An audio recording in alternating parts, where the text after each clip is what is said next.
ஓம் முருகா போற்றி, கந்தா போற்றி, கடம்பா போற்றி, கதிர்வேலா போற்றி, அறுபடை வீடு கொண்ட முருகா போற்றி. என் செல்ல பிள்ளையே, திருச்செந்தூரிலிருந்து அதிர்ஷ்டவேல் அனுப்பி உள்ளேன், தொட்டுவிடு. ஆம் செல்லமே, உன் வேண்டுதல்கள் நிச்சயமாக பலிக்கும். இந்த ஒரு அருமையான காலை பொழுதில் நீ நினைத்ததெல்லாம் நடப்பதற்காகத்தான் இந்த திருச்செந்தூரிலிருந்து அதிர்ஷ்ட வேலை அனுப்பியுள்ளேன் என் செல்லமே. உன் வேண்டுதல்கள் எல்லாம் நிச்சயமாக பலிக்கும். உன் மனம் அலைவாய்ந்து கொண்டிருக்கிறது. நிச்சயமாக மன அமைதியும் பெறும். கவலைப்படாதே, எல்லாவற்றிற்கும் நல்லதொரு தீர்வு உண்டு. துன்பத்தை கண்டு பயப்பட வேண்டாம். முதலில் அந்த பயத்தை தூக்கி எறியன் செல்லமே. மகிழ்ச்சியை அளவாய் அழகாய் ருசி. வறுமையை கண்டு சோர்ந்து போகாதே. முடிந்தவரை உண்மையையே பேசு. நடந்ததை நினைத்து வருத்தப்படாதே. ஏனென்றால் உன் திட்டங்கள் யாருக்கும் சொல்லாதே. உன் திட்டங்களை, நீ செய்யப்போகும் திட்டங்களை யாருக்கும் சொல்ல வேண்டாம். இந்த முருகப்பெருமான் மீது உறுதியான நம்பிக்கையும் பக்தியும் இருக்கும்போது உனது விருப்பங்கள் அனைத்தும் நிச்சயமாக நிறைவேறும். யார் ஒருத்தர் குடும்பத்தின் முக்கியத்துவத்தை புரிந்து கொண்டு வாழ்க்கையை வாழ துவங்குகிறானோ, அவனோட சிரமமான காலத்தில் கூட அவனுடைய குடும்பம் அவனுக்கு துணை புரியும். அதேபோல் உன்னை சுற்றி இருக்கும் உறவுகளிடம் அன்பு காட்டு. கருணையை செலுத்து. முடிந்தவரை மற்றவர்கள் துன்பத்தை போக்கு. பசியில் வாடுகிறவர்களுக்கு சாப்பாடு போடும். நல்ல உணவு அளி. அல்லது உன்னால் முயன்ற ஒரு அன்னதானமோ அல்லது உன்னால் முடிந்த ஒரு பண உதவியோ செய். நம்மால் அடுத்தவங்களை புரிந்து கொண்டு முடியவில்லை என்றால் அவங்களை பைத்தியக்காரன் என்று சொல்லிவிடுவார்கள். உண்மையான பிரச்சனை என்னவென்றால், நாம் அவங்களை புரிந்து கொள்வது இல்லை. தர்ம வழியிலே போக வேண்டும் என்று நினைக்கிறவங்களுக்கு பிரச்சனைகளும் சவால்களும் வரத்தான் செய்யும். ஆனால் அவர்களுக்கு உதவுவதற்கு இந்த முருகப்பெருமான் ஒரு வழியை நிச்சயமாக ஏற்படுத்தி கொடுத்து விடுவேன். இது எல்லோருடைய வாழ்க்கையிலும் வரக்கூடியதுதான். கடைசியில் தர்மம்தான் வெல்லும், அதர்மம் தோற்றுத்தான் போகும். ஆகவே நீ கடக்கும் பாதையில் இன்பத்தை அடைவதை விட பல இடர்பாடுகளை அடைந்து பார். நீ இமயத்தை கூட இலகுவாக கலந்து விடுவாய். பிறகு பார், உன் மனம் நெகிழ வைக்க ஒரு மகிழ்ச்சிகரமான செய்தியை உனக்கு நான் கூறப்போகிறேன். நீ என்றும் தழைத்து மேலோங்கி நிற்கப் போகிறாய். அதற்கான நேரம் கனிந்து விட்டது என் செல்லமே. உன் கோரிக்கைகளை நான் என்றும் நிராகரித்தது கிடையாது. நிச்சயம் அனைத்தும் நிறைவேறும். உன் கனவுகள் எல்லாம் நனவாகும் நாள் நெருங்கி வந்து விட்டது. ஆகவே முதலில் உன் மனதில் தோன்றும் எதிர்மறை எண்ணங்களை விலக்கிவிடு. அதை தூர எறிந்துவிடு. உன் வார்த்தைகளுக்கு யாரும் மதிப்பு கொடுக்கவில்லை என்றால் வருத்தப்படாதே. உன்னுடைய நல்ல வார்த்தைகளை காது கொடுத்து கேட்காமல் சட்டை செய்யாமல் செல்பவர்களுக்குத்தான் அது பெரிய இழப்பாக இருக்கும். உன் அருமை இப்போது அவர்களுக்கு தெரியவில்லை. தெரிய வரும்போது நிச்சயமாக உன்னை தேடி ஓடி வருவார்கள். உன்னுடைய கடமையை மட்டும் நீ செய்து கொண்டே இரு. உன் கடமையை மட்டும் நீ செய்து கொண்டே போ. ஒருவேளை மற்றவர்கள் குறுக்கே வந்து உனக்கு தீங்கு செய்தால் அதற்கான தண்டனையை அவர்கள் நிச்சயமாக அனுபவிப்பார்கள். என் செல்லப்பிள்ளையே, கவலையை தூக்கியீர் என்று நான் பலமுறை உன்னிடம் கூறிவிட்டேன். அதேபோல் வாழ்க்கையை நம்பிக்கையோடு எதிர்த்து நின்று போராட கற்றுக்கொள். அப்போதுதான் உன்னுடைய வாழ்க்கையில் நீ தொடர்ச்சியாக வெற்றிகளை பெற முடியும், வெற்றியை குவிக்க முடியும். துயரம், கஷ்டம், துன்பம், பிரச்சனை, நோய் அனைத்தும் உன்னை விட்டு விலகப் போகிறது. நான் இருக்கும்போது உனக்கு என்ன கவலை? யாம் இருக்க பயம் ஏன்?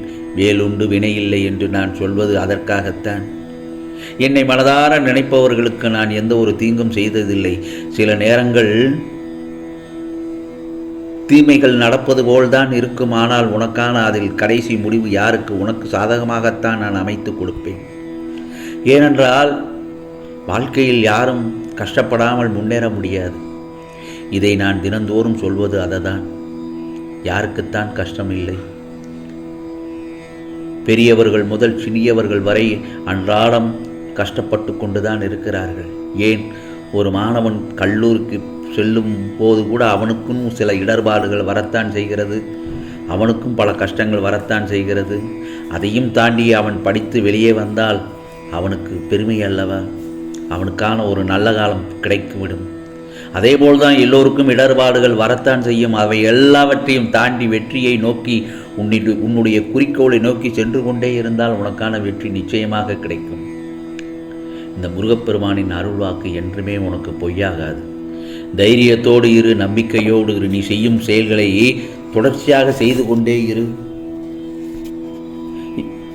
நீ சில நேரங்கள் நினைக்கலாம், ஏன் முருகப்பெருமான் நமக்கு எல்லோருக்கும் எதற்காக கஷ்டங்களுக்கு மேல் கஷ்டங்கள் கொடுக்கிறார் என்று தெரியுமா? அதை எதிர்த்து போராடத்தான். அது நம்மால் முடியுமான் என்று சோதித்து பார்க்கத்தான் நான் உனக்கு அப்படி செய்கிறேன். நம்ம மேலே நமக்கு நம்பிக்கை வரணும் என்றுதான் நான் உனக்கு பல சோதனைகளை உனக்கு கொடுத்து கொண்டிருக்கிறேன். உனது மேலே உனக்கு நம்பிக்கை வேண்டும். முதலில் உன்னை நீ நம்பு. உறுதியோடு செயல்படுகிறோம் என்று அதை உன் செயல்களை செய்துவார். 4 பேருக்கு நாம் நல்லது செய்ய வேண்டும், நல்ல மனுஷனாக மாற வேண்டும். நாம் மாறுவோங்கிற நம்பிக்கையில் தான் கடவுள் கஷ்டத்தையே தருகிறார் என்பதை முதலில் புரிந்து கொள். இதை யாரும் புரிந்து கொள்வதில்லை.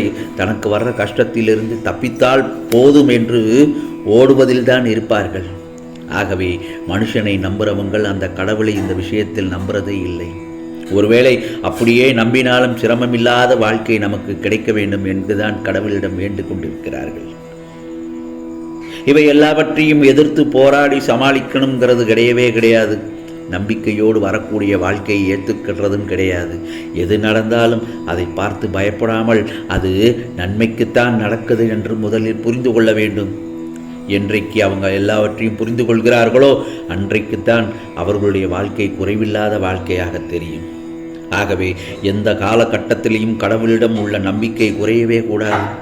அவர் மேலே நாம் நம்பிக்கை வைத்தால்தான் வாழ்க்கையில் நாம் மேலே நம்பிக்கையோடு பல முன்னேற்றங்களை சந்திக்க முடியும். அதுபோல்தான் நீ எவையெல்லாம் இழந்தாயோ அவையெல்லாம் உனக்கு திரும்ப திரும்ப உன்னிடம் வந்துதான் சேரும். எல்லாம் தெளிவு பற்றி நீ வாழ்வில் முன்னோக்கி மகிழ்ச்சியாக செல்லும் காலம் வந்துவிட்டது. ஏனென்றால் இந்த திருச்செந்தூர் முருகப்பெருமானின் வேலை உனக்கு அனுப்பிவிட்டேன். இந்த அதிர்ஷ்ட வேலை தொட்ட நேரத்தில் உனக்கான வேண்டுதல்கள் எல்லாம் நிச்சயமாக பலிக்கக்கூடிய நேரம் வந்துவிட்டது. நான் பார்த்துக்கொள்கிறேன். நீ வெற்றியின் உச்சத்தை விரைவில் அடைவாய். உனக்கானது நிச்சயமாக நல்லதே நடக்கும். உன் வாழ்க்கையில் இன்றைய நாள் வரை உன்னை காயப்படுத்திய விஷயங்கள் எல்லாம் உன்னுடைய முந்தைய கர்மாக்களின் எதிரொலிதான். எப்படி மழை வருவதற்கு முன் எப்படி இடியும் மின்னலும் இருக்குமோ அதுபோல்தான்